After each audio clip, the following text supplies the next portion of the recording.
દીવ ખાતે સુહાગન મહિલાઓએ શ્રદ્ધાભાવથી ઉજવ્યું વડ સાવિત્રીનું વ્રત. પતિની દીર્ઘાયુ માટે કરી પ્રાર્થના.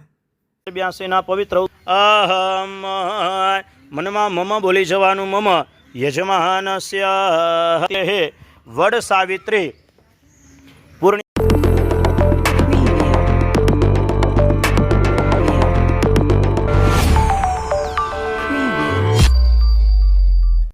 કેન્દ્ર શાસિત પ્રદેશ દીવ ખાતે આજે સુહાગન મહિલાઓએ શ્રદ્ધા, ભક્તિ અને આસ્થા સાથે વડ સાવિત્રી વ્રતની ઉજવણી કરી હતી.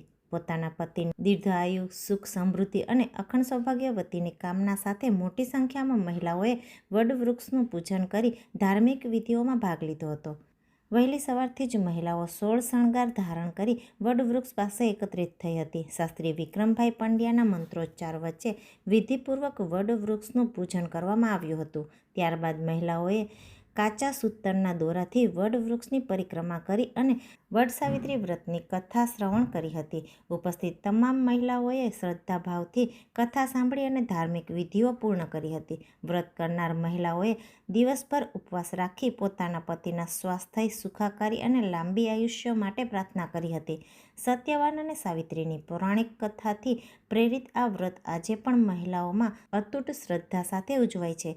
વર્ષોથી ચાલી આવતી આ પરંપરાને દીવની મહિલાઓએ આજે પણ ઉત્સાહ અને ભક્તિભાવ સાથે જાળવી રાખી હતી. મમ બોલી જવાનું મમ યજમાનસ્ય